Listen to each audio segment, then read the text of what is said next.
네, 이렇게 거액의 코인 보유 논란에 휩싸인 김남국 민주당 의원이 오늘 오전 탈당을 선언했습니다.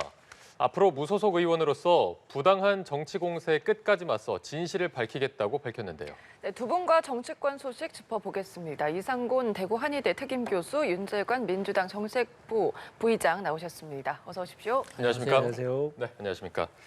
자, 오늘 오전에 김남국 민주당 의원이 전격으로 탈당을 선언을 했습니다. 일단 그 내용을 보면 부당한 정치 공세에 맞서 끝까지 진실을 밝히겠다 이렇게 밝혔는데 먼저 그 배경을 어떻게 보고 계신지 궁금합니다. 결국은 저는 이런 탈당 선언까지 하게 되는 건 본인이 스스로 자초를 한 거다. 저는 이렇게 보는데요. 네. 본인이 지금까지 한 두어 차례 공식적으로는 한 차례밖에 안 됩니다만 해명을 하는 과정들이 전부 황당하고 그러다 보니까 이게 사태가 점점 더 악화된 것 아닌가. 저는 이렇게 생각을 하고 본인 해명이라는 게 맨 처음에 LG 디스플레이 주식을 팔아가지고 초기 투자금을 마련했다고 했던 그런 부분들도 민주당 내에서 이 제기가 있었습니다. 주식을 팔았으면은 재산 변동이 있어야 될 텐데 재산이 늘어나지도 줄어들지도 않고 변동이 없으니까 이런 부분에서부터 이제 해명이 꼬이기 시작을 한 겁니다. 결국은 그 해명이 이제 에어드랍으로 해서 공짜 코인을 받았다는 것까지도 이렇게 왔는데 본인은 공짜 코인 받은 거 본인이 투자자로서 의원 신분이 아니고 투자자로서 받은 거기 때문에 문제가 없다라고 하지만 그렇게 과연 문제가 없다고 하면 본인 스스로 그런 자금 출처라든지 거래 내역이라든지 이런 부분들을 기자들 앞에 공식적으로 이야기를 해야 된다는 거죠. 전문가들하고 토론을 하든지 이렇게 해야 되는데 이 사람은 지금까지 한 번도 기자들 앞에서는 정식으로 기자회견을 한다든지 이런 걸 안 해요. 안 하고 그냥 입장문을 낸다든지 어제 같은 경우도 SNS에다가 그렇게 해서 기자들 탓을 한다든지 이런 형태로만 하고 그다음에 또 이제 이 김남국 의원이 꼬이기 시작을 한 게 계속 남 탓을 하는 것 아닙니까?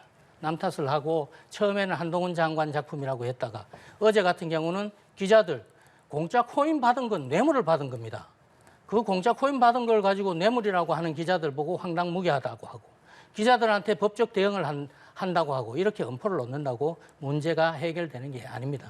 그러다 보니까 이렇게 점차 꼬이다 보니까 스스로 이제는 탈당 선언까지 왔는데 저는 탈당이 아니라 결국은 의원직 사퇴에다가 법적 책임까지 져야 된다. 저는 이렇게 생각을 하고 있습니다. 네. 오늘 오후에 이제 민주당이 의원 쇄신총회를 열기로 예정돼 있지 않았습니까? 네. 오후 4시쯤에 열기로 했는데 그 전에 앞서서 이렇게 오전에 전격적으로 탈당을 선언한 배경은 좀 어떻게 보고 계십니까? 일단 쇄신총에서 김남국 의원에 대한 거취가 논의될 수밖에 없는 상황이었기 때문에 그 전에 본인이 스스로 결단을 해야 된다고 생각했던 것 같고요. 두 번째로는 지금 앞으로의 진행 상황을 보면 김남국 의원은 계속 끝까지 싸우겠다고 지금 계속 하고 있지 않습니까? 네. 그렇다고 한다면 개인의 신분으로 민주당의 당원인 신분이 아닌 개인의 신분으로 국회의원이긴 하지만 무소속 의원으로 본인의 지금 상황을 계속 좀 전개하는 것이 당에도 누를 덜 끼치고 본인도 좀 훨씬 더 홀가분하게 얘기를 더 할 수 있지 않을까라는 생각에서 그렇게 한 것으로 보입니다. 근데 다만 민주당의 당규에 따르면 이렇게 그 징계 기간 동안에 징계를 하기 위해서 어떤 감찰을 하거나 어떤 조사가 이루어지는 과정 속에서 탈당을 할 경우에도 네. 무조건 조사를 할 수 있도록 당규에 이미 결정이 되어 있습니다. 규정이 되어 있고요. 징계 중에 탈당을 했다는 사유도 복당을 할 때 복당 심사에도 참고할 수 있도록 분명하게 기재하도록 되어 있는 상태입니다. 네. 그리고 징계 사유에 대한 해당 여부가 있는지에 대해서 끝까지 밝힐 수도 있는 상황이기 때문에 지금 윤리심판원의 지금 조사 상황, 당 진상조사단의 그 활동 이와 상관없이 탈당과 이거는 별개의 문제다. 이에 대한 결론이 이미 시작됐기 때문에 그에 대한 결론을 분명하게 내릴 것이다. 이렇게 예상하고 있습니다. 네, 그럼 부의장님이 보시기에는 지금 민주당 당규에 따르면 김남국 의원이 탈당 선언을 했더라도 아마 당 내부에서는 조사가 계속될 거다 이렇게 보고 계시는 네, 겁니까? 이런 상황에 대해서 본인이 윤리심판원 같은 경우에 예. 그 과정 속에서 탈당할 가능성도 있기 때문에 그렇다면 국민의 눈높이 입장에서 보면 아니 조사를 하고 있는데 탈당을 해버린다고 해서 그 조사를 멈춰버리면 실제적인 진실이 밝혀지지 않지 않느냐. 그러면 정당이 정당하게 어떠한 권한을 행사하는 데 제약이 있지 않느냐 이런 문제 제기가 분명히 있을 수 있죠. 그래서 당규에 분명하게 규정을 해놓고 있는 것입니다. 그래서 이게 뭐 꼼수 탈당이니 뭐 꼬리 자르기 위한 탈당이니 이런 얘기 나올 수 있습니다만은 그런 내용들은 우려하지 않으셔도 된다 이 말씀 꼭 드리고 싶습니다. 예, 말씀을 좀 해주셨는데 앞서서도 이제 김 의원과 관련된 의혹은 계속해서 나왔습니다. 민주당 내부에서도 의혹이 나왔기 때문에 지금 이렇게 진행이 되고 있는 상황인데 오늘 탈당 선언을 했었고 민주당 내부에서도 계속 조사를 이어가겠다 말은 했지만 앞서도 말씀을 해주셨지만 지금 김남국 의원은 뭐 마땅한 기자회견이나 여러 가지 해명에 대한 의지는 보이지 않고 있거든요. 앞으로 좀 어떻게 흘러갈 거라고 보십니까? 결국은 이렇게 자꾸 지금까지 해오던 그런 형태로 계속 갈 가능성이 크고요. 지금 민주당이 이제 진상조사를 한다고 하지만 제가 볼 때 이렇게 탈당을 한 마당에 진상조사가 제대로 되겠느냐. 지금까지의 진상조사도 원래 오늘 이제 그 오후에 있을 쇄신 의총에 진상조사단이 이제 중간조사 결과를 보고를 하게 돼 있었던 것 아닙니까? 네. 그런데 지금까지 진상조사를 한 걸 봐도 그렇게 진전이 없어요.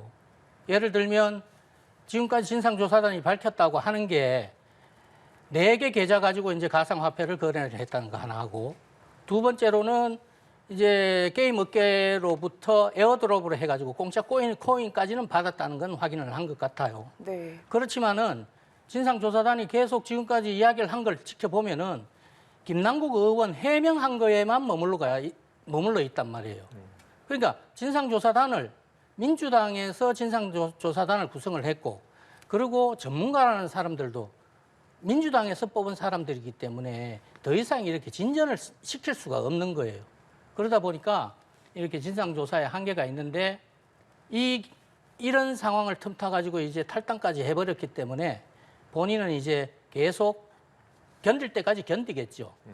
그렇지만은 이 코인이라는 게 앞서 우리 보도도 있었지만은 코인이 저렇게 이제 계좌가 특정이 돼버리고 사람이 나와버리니까 코인 거래를 하는 사람, 우리 요즘 김남국 의원 때문에 전 국민이 코인 전문가가 돼버렸어요. 그러다 보니까 코인 계좌를 다 이 전문가들이 다 들여다보고 있다는 거 아닙니까? 그렇기 때문에 저는 이 진실이 밝혀지는 것은 또 얼마 남지 않았다. 결국은 또 지금 현재 김남국 의원이 초기에 60억 갖고 있었던 위맥스 코인 같은 경우는 피해자들이 지금 검찰에 고소를 해놨어요. 검찰에 고소를 해놓고 그다음에 시민단체들도 경찰에다가 고발을 해놓고 이런 상황이기 때문에 결국은 진실은 법적으로 밝혀질 수밖에 없다. 검찰과 경찰이 그 진실을 밝혀야 할 거다. 이렇게 봅니다. 네. 그동안 뭐 진상조사가 제대로 된 부분이 없다라고 봐주셨고 오늘 오후에 어쨌든 쇄신 의총이 열리긴 합니다. 앞서 말씀해 주셨지만 의원직 사퇴와 법적 책임까지 물어야 한다고 말씀해 주셨거든요. 오늘 의총에서 좀 어떤 얘기들이 오갈 것이고 어떤 얘기가 좀 나와야 한다고 교수님께서 보십니까? 아무래도 일단 결국은 이제 원래 오늘 쇄신 의총이라는 게 전당대회 돈봉투 사건 이거 가지고 이제 향후에 민주당이 어떤 식으로 변해야 되느냐 개혁안을 만들겠다 쇄신안을 만들겠다 해서 계획이 됐던 쇄신 의총인데 이게 이제 지난주에 김남국 의원 코인 사태가 터지면서 이제 김남국 의원 쪽으로 이제 완전히 불이 옮겨 붙었지 않습니까? 이렇게 불이 옮겨 붙었는데 오늘 만약에 탈당을 하지 않고 있었다라고 하면 김남국 의원은 제가 볼 때는 아주 문매를 맞았을 겁니다. 왜냐하면 물론 전체적으로 다 그 친명계만 있는 것도 아니고 그렇지만 비주주들이 지금까지 언론 보도를 이렇게 보면 김남국 의원의 코인 사태에 아주 충격을 받은 것 같더라고요. 대체적으로 지금 당 내에서 나오는 이야기들을 보면은 당내 그 비주주들 의원들 최대 모임이라고 하는 모임이 하나 있습니다. 더 미래라는 모임이 하나 있는데 그 미래에서는 심지어 도덕성이 아주 그 바닥으로 떨어졌다. 그래서 심지어는 2004년 한나라당 차떼기 사태 때 말이죠. 그때 한나라당은 천막 당사를 만들어서 나오지 않았습니까?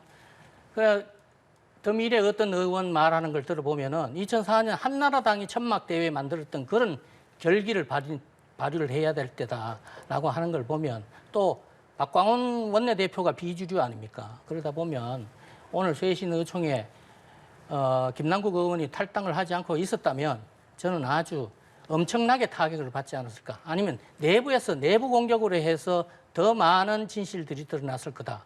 이렇게 보고 있습니다. 네, 김남국 의원이 이제 탈당을 선언하기 전에 지난 12일에 이원욱 의원이 이런 얘기를 했습니다. 설령 김 의원이 탈당을 하더라도 당이 받아줘서는 안 된다. 이게 당의 문제이기 때문에 네. 당이 좀 직접 스스로 해결하는 모습을 보여줘야 된다라는 의견도 있었는데 이런 부분을 포함할 때 오늘 민주당 의원총회에서 어떤 식으로 민주당이 대응 방향을 잡을 거라고 보십니까? 첫 번째는 이번 사태와 관련돼서 당이 개선해야 될 내용들이 분명히 있을 겁니다. 그러니까 조기에 상황을 수습하기 위한 신속한 조치들이 좀 부족하지 않았느냐라는 국민의 비판이 좀 분명히 있기 때문에 앞으로 이런 일이 있었을 때 어떻게 할 것이냐에 대한 논의가 좀 있을 것이고요. 두 번째로는 당 입장에서 공식적인 사과가 필요한지 여부에 대해서도 논의가 좀 있지 않을까 싶습니다.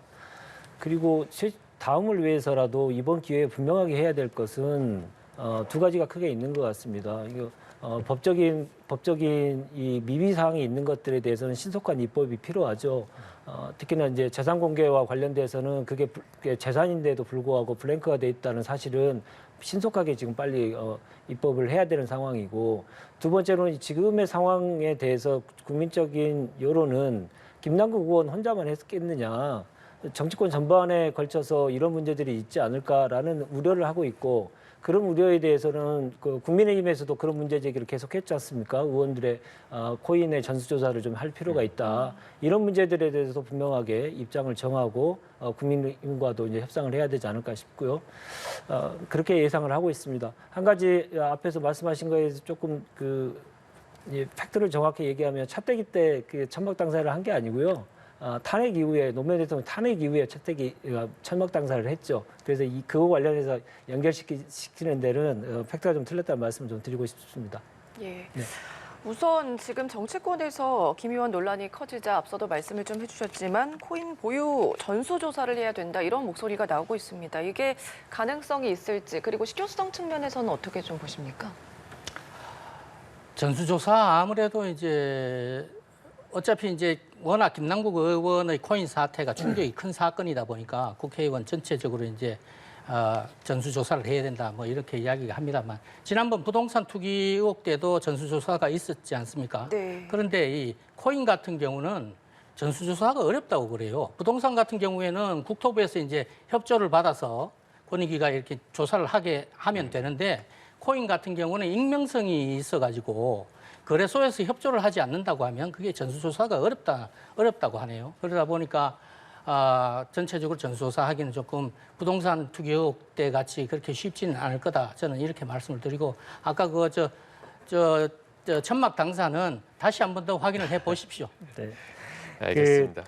부동산처럼 어렵다 저렇게 얘기하시면 지금 상황에 대해서 전개되는 상황을 파악을 잘 안 되신 것 같은데, 지금 김남국 의원이 소위 말해 저도 이번에 처음 알았습니다만은 이제 지갑이라고 하는 것에 대해서 블록체인 기술로 인해서 그것을 확인하고 그것을 확인할 절차들을 전문가들은 할 수 있다라고 하는 것들이 이번에 밝혀졌지 않습니까? 그래서 김남국 의원의 거래 내역들도 추정하게 되고 이렇게 할 수 있는 상황까지 됐는데, 그렇게 부동산처럼 제도적인 기반이 안 돼서 안 된다. 이거는 이제 제가 볼 때는 핑계인 것 같고요. 이번 기회에 전수조사 한번 해서 국민들에게 입법적인 미비 사항으로 인해서 재산 공개되지 않는 내용들이 어떻게 돼 있었는지를 명확하게 밝히는 것도 깨끗하게 이 문제를 해결하는 좋은 방법이다 저는 생각합니다. 알겠습니다. 자, 저희가 간호법 제정안도 잠깐 짚어보고 가도록 하겠습니다. 오늘 여당 정부 대통령실이 고위 당정 협의회를 엽니다. 지금 간호법 제정안과 관련해서 양측의 찬반 단체가 집회를 예고한 상태이기 때문에 여기에다가 또 막판 협상이 불발이 됐습니다. 간호법 거부권 건의 여부 오늘 결정될 것이다라는 전망도 있거든요. 좀 어떤 내용들이 오갈 거라고 보십니까? 저도 정확하게는 잘 모르겠지만 오늘 결정이 되게 하겠습니까? 어차피 이제 이달 25일까지 이제 거부권을 행사하든지 최종 재가를 해서 공포를 하든지 그 부분을 결정을 하면 되니까 아직까지는 조금 시간이 있다고 보고요. 이 간호법 문제는 민주당이 저렇게 입법 독재를 하고 입법 폭주를 하는 바람에 이게 지금 사회 갈등을 양산을 시킨 겁니다. 이게 그렇게 사회 갈등을 만들어 놔놓고는 지금 대통령한테 거부권 행사하도록 해가지고 대통령한테 책임을 지금 떠넘겨 버린 거란 말이죠. 대통령으로서도 어떻게 하겠습니까? 지금 현재 이 간호법이라는 게 간호사들은 찬성을 하고 있지만 다른 의료인들은 반대를 한단 말이죠. 이렇게 이해관계가 첨예하게 대립하는 이런 상황에 있는 부분들을 일방적으로 그냥 의석수가 많다고 저렇게 통과를 시켜버리고 나면 대통령으로서도 대통령이 어디 무슨 뭐 진영의 대표가 아니지 않습니까? 대통령이 간호사만의 대통령도 아니고 의사만의 대통령도 아니고 대통령은 간호사뿐만 아니라 의사, 간호조무사 다 챙겨야 되는 부분이 있지 않습니까? 그렇게 보면 민주당이 지금 너무 큰 그 패착을 뒀다라고 생각을 드는데 일단 대통령 보고도 무슨 뭐 대통령이 공약을 했지 않느냐라고 해서 김민석 정책위 의장 같은 경우는 대통령 공약 사항이니까 거부권 행사하면 안 된다라고 이야기를 하지만 제가 알아보니까 작년 1월 달에 간호협회 사람들하고 만난 건 맞아요. 당시 대선 후보 여야 가리지 않고 다 간호사도 만나고 협회들 다 만나는 거 아닙니까? 그때 만났을 때도 간호법 협조 요청을 하니까 대통령은 옆에 같이 갔던 국회의원들 보고 국회에서 입법할 때 그럼 협조해 주시라 이렇게 이야기한 걸 갖고 자꾸 지금 공약이라고 해서 대통령한테 책임을 떠넘기고 있는데 대통령도 상당히 고민스러울 겁니다. 그래서 일단은 그 야당하고 여당이 정부 여당과 협조가 돼서 나름대로 이 간호 부분에 대해 가지고는 이해관계가 있는 각 단체들끼리 재차 협의를 하고 그다음에 여야가 다시 머리를 맞대는 그런 수순으로 한번 가야 안 되겠나 이렇게 싶습니다. 일단 이번 주 중에 국무회의에 상정될 것으로 보이는 상황이라 네, 그렇습니다. 앞으로의 흐름이 조금 궁금합니다. 참 이 상황을 보면 정부 여당이 참 무책임하다는 생각이 듭니다. 첫 번째 지금 공약 사항을 말씀하셨는데 어느 누구도 어느 국민도 그 공약을 안 했다라고 생각하지는 않습니다. 그 점에 대해서는 분명히 여론조사 결과들도 뭐 제가 구체적으로 거론하지 않다 하더라도요. 선거 과정에서 간호법을 제정하겠다라고 하는 것은 후보를 비롯해서 여당이 분명하게 얘기를 계속 해왔던 거고요. 그 점에 대해 지금 부정하는 것이 되게 무책임하다는 생각이 들고 두 번째로는 이 법이 이미 국회를 통과한 법입니다. 근데 윤재욱 원내대표가 새로운 합의점을 찾자라고 지금 최근에 얘기를 하셨는데 그러면 합의점을 찾자고 하면 새로운 대안을 좀 내놓으셔가지고 합의점을 찾기 위한 정부 여당의 정확한 의견을 내놓으셔야 될 거 아니겠습니까? 그거 없이 그냥 다시 국회가 통과한 법을 다시 국회가 논의하자고 하는 무책임한 지금 발언을 계속 하고 계시거든요. 윤재욱 원내대표가 처음에 당선되셨을 때 이런 말씀을 하셨습니다. 대화 타협을 통해서 정치를 복원하자 이런 얘기를 하셨는데 정말 정치를 복원하기 위해서는 이번은 대통령을 설득하시는 게 맞다 이렇게 생각합니다. 예, 이 얘기도 좀 해보겠습니다. 주중에 국민의힘 당윤리위원회에서 태영호 그리고 김재원 최고위원에 대한 징계 결정을 했습니다.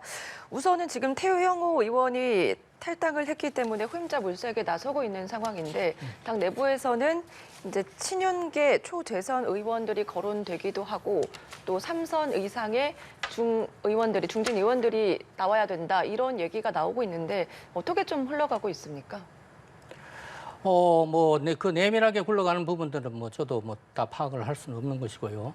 그다음에 제가 볼 때는 이번 어차피 김기현 대표 본인은 업참마속의 심정으로 여하튼 윤리 결정 부분을 이제 진행을 했다라고 이야기를 하고 있는데 제가 볼 때는 후임자 태영호 의원 후임으로 최고위원을 뽑는 이런 부분에서 김기현 대표가 그동안 조금 실기를 했던 리더십을 다시 복원하는 계기로 한번 삼아봐야 된다. 제가 생각할 때는 김기현 대표가 전당대회 때 연포탕이라는 공약을 하지 않았습니까? 그런 연포탕 공약을 이번 최고위원 후임자 선정하는 과정에서는 좀 연포탕 공약을 제대로 한번 지키는 그런 기회로 한번 삼아보면 어떨까. 어차피 전국위원회에서 후보들을 이제 보고 뽑을 텐데 그 부분 전국위원회에서 너무 지금 현재 당 지도부가 친윤 일색이다 뭐 이런 게 있으니까 비주류라든지 어차피 야당하고도 협치를 해야 된다고 하는데 당내 비주류들하고도 뭐 나름대로 같이 어깨동무를 못할 이유가 뭐가 있겠습니까? 그런 면에서 비주류들 중에 조금 대표성 있고 중도층에 좀 호소를 할 수 있는 그런 분을 조금 선택을 해서 제대로 이번에 최고위원 한 분을 위촉을 한다고 하면 선택을 한다고 하면 저는 김기현 대표 리더십도 다시 복원될 뿐더러 당도 나름대로 면모를 갖추지 않겠나 이런 생각입니다. 네. 국민의힘 얘기긴 하지만 네. 뭐 리더십 복원의 계기가 될 수도 있다라고 말씀해 주셨습니다. 앞으로 좀 국민의힘 이런 지도부 흐름은 어떻게 보고 계십니까? 이번 한 건 가지고 지도력이 복원할 수 있다. 저는 그렇게 생각하지 않고요. 워낙 그 지도부가 약체 지도부이고 막말 퍼레이드를 했던 지도부이기 때문에 쉽지 않을 거라고 생각을 합니다. 근데 다만 이번 같은 경우에는 이제 전국위원회라고 하는 과정을 거치기 때문에 지도부의 의견들이 많이 반영돼서 결론을 내리겠죠. 제가 볼 때 뭐 연포탕 얘기하셨습니다마는 개파색이 좀 옅고 그리고 말씀을 조금 진중하게 하는 언행을 좀 진중하게 하는 분으로 얘기하지 않을까 생각이 들고 그래서 지금 나오고 있는 게 뭐 이 호남 유일의 이용호 의원이 거론되고 있고 뭐 그런 배경이지 않을까 생각이 드는데요. 더욱더 중요한 것은 이번에 어떤 분이 되느냐도 중요하지만 국민의힘의 지도부가 정말로 여당의 지도부다운 지도부, 대통령실에도 할 말을 하고 전국에 대해서 분명한 자기의 목소리가 있는 지도부, 이런 지도부가 되는데 더욱더 노력을 해야 될 것이다. 그래야 리더십이 회복될 것이다. 저는 그렇게 생각합니다. 네. 네. 자, 저희가 마지막 주제로 넘어가서 후쿠시마 원전오염수 현장 시찰단 파견과 관련해서 말씀 좀 나눠보도록 하겠습니다. 이게 4시간에서 5시간이면 협의가 마무리될 것이다라는 전망이 있었는데 12시간 가까이 새벽까지 마라톤 협의가 있었습니다. 12시간을 협의했는데 지금 방안 일정 정도만 합의가 됐고 나머지 뭐 어떻게 조사하고 이런 부분은 세부 사항은 결론이 나지 못했습니다. 어떤 부분에 좀 이견차가 컸다고 보십니까? 아무래도 좀 그 후쿠시마 오염수 방류라는 게 일본 입장에서는 상당히 민감한 사안이지 않습니까? 그리고 또 태평양을 연안으로 두고 있는 국가들 모든 현안이 되는 그런 사안들이기 때문에 아주 중요한 그 민감한 현안이 되는데 그렇지만 우리 IAEA가 지금 실사단이 검증을 하는 것 외에 우리 대한민국이 유일하게 이번 후쿠시마 오염수 방류 부분을 검증을 할 수 하는 그런 나라가 되어 있지 않습니까? 네. 양국 정상회담을 통해서 셔틀 외교를 통해서 그 부분을 확인을 했고 그 부분을 확인을 해서 이제 시찰단을 구성을 해서 이제 가는 게 되는데 어제는 일단 뭐 시찰 기한을 정했지 않습니까? 4일 동안 간다. 4일 동안 하는 거. 그다음에 일부 부분에 어떤 부분을 들여다본다는 항목들도 있고 이랬으니까 저는 첫 출발을 했다고 보고 그 출발 이후에 조속하게 앞으로 이제 각 뭐 여러 가지 원전 오염수 방류 장치라든지 아니면 또 시스템이라든지 이런 걸 검증하는 부분들을 계속해서 협의를 한다고 하니까 아직도 충분히 시간도 좀 있지 않습니까? 한 10여일 네네. 시간도 있고 이러니까 양국 정상이 합의를 한 내용이 시찰단을 만들어서 가는 건데 그 부분을 어떻게 허투루 해서 되겠습니까? 지금 현재 그건 뭐 우리 대통령도 객관적이고 과학적으로 하라고 했지만 일본의 기시다 총리도 양국 국민들의 건강과 그다음에 해양 생태계 문제까지도 거론을 했던 사안이니까 이런 부분에 기반을 해서 시찰단들이 제대로 입안을 해서 시찰을 할 거라고 저는 생각을 합니다. 네. 네, 이제 추가 협의를 한다고 했기 때문에 어떤 식으로 결론이 날 거라고 좀 예상하실까요? 근데 이건 처음부터 합의가 잘못된 것이죠. 처음에 시찰이라고 했으면 일본의 입장에서 보면 이건 일본의 결정 사항을 어떻게 영향을 미칠 수 있는 것이 아니고 단순히 보여준다. 우리가 필요한 일본이 필요한 만큼만 보여주고 일본이 필요한 만큼만 자료를 주겠다. 이런 뜻 아니겠습니까? 근데 우리 입장에서는 차차적인 검증을 해야만 국민의 안전을 담보할 수도 있고 국민들의 안심을 드릴 수 있는 건데 시찰이냐 검증이냐 이 용어의 선택이 향후를 가를 수 있는 건데 시찰로 결정을 하셨지 않습니까? 이러니 문제가 계속 벌어지고 있는 것입니다.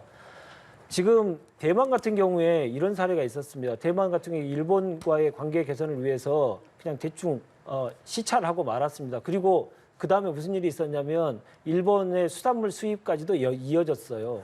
그래서 많은 비판이 좀 있었던 상황입니다. 국민들이 이런 걸 지금 우려하고 있는 것입니다.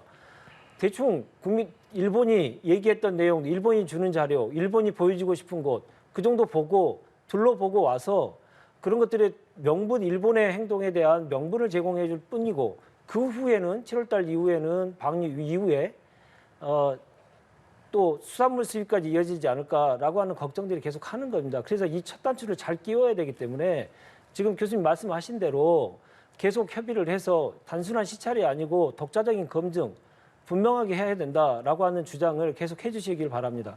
예, 말씀을 정리를 좀 해보면은 이제 민주당 쪽에서는 오염류, 방류의 정당성만 더 준다. 국민의힘에서는 진지한 협의가 된 거다. 이렇게 주장을 하고 있는 상황인데 관건은 어느 범위까지 이제 시찰을 할 거고 어느 정도의 자료를 받을 수 있을지의 여부인 것 같거든요. 그러니까 이제 뭐 우리 시찰단이 그리고 검증을 위한 시찰단들이 이게 양국 정상이 합의를 해서 만들어지는 거란 말이죠. 그러니까 그러다 보니까 이제 그 어제 마라톤 회의를 거쳐 가지고 나오는 게 일정까지도 나오고 일부 항목에 대해서 어떤 부분에 대해 가지고 검증을 하겠다라고 이렇게까지 나오는데 이 부분에 대해 가지고 실질적으로 민주당이 먼저 시찰을 가라고 한 겁니다. 예를 들어서 지난 4월에 민주당 대책단이라는 3명 의원이 일본을 갔다가 빈손으로 돌아온 적이 있지 않습니까? 그 사람들이 일본 가기 전에 입장문을 내가지고 뭐라고 했냐면 정부 여당이 안 가니까 우리가 대신 먼저 간다라고 그렇게 이야기를 했었어요.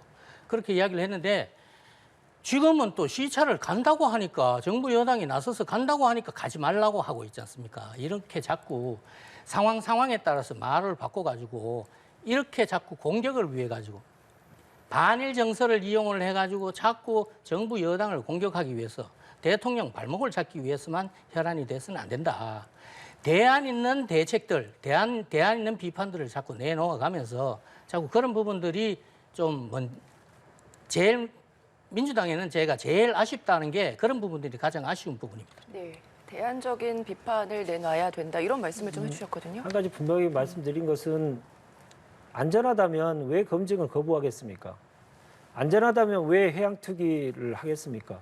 안전하다면 일본에서 농업용수, 공업용수로 사용할 수도 있는 거 아니겠습니까? 그렇게 처리수 정도로 아무 인체에 무해하다면 일본 내에서 왜 그런 문제가 계속 발생을 하겠습니까? 그런 상황에서 국민의 우려사항을 계속 전달하는 역할은 야당이 분명히 해야 될 역할이고요. 야당이 할 수 없는 사항들이 정부 여당에서 특히나 정부에서 강하게 주장해서 야당의 주장을 지렛대를 삼아서 그것을 분명히 관철해내는 것이 정부 여당의 할 일입니다. 야당에 대해서 계속 비판만 하는 것이 할 일이 아니고 야당의 비판을 지렛대 삼아서 일본에게 우리 정부의 입장을 분명하게 전달해서 관철시키는 게 정부의 역할인 겁니다. 야당이 얘기하는 것은 바로 그런 것입니다. 지금 야당이 이렇게 했다 저렇게 했다 비판할 문제가 아니고요. 지금 현안으로 떨어진 오염수 처리 문제에 대한 우리나라의 자체적인 검증을 어떻게 관철해낼 것인가 그거에 더 골머리를 써야 되는데 야당에 대한 비판만 더 많이 하는 그 시간을 보내는 여당이 아닌가 싶습니다. 그 점에 대해서 많이 우려를 하고 있습니다. 네, 알겠습니다. 제가 오늘 말씀은 여기까지 들어보도록 하겠습니다. 지금까지 이상곤 대구한의대 특임교수, 윤재관 민주당 정책위 부의장 두 분과 함께했습니다. 오늘 고맙습니다. 고맙습니다. 고맙습니다. 고맙습니다.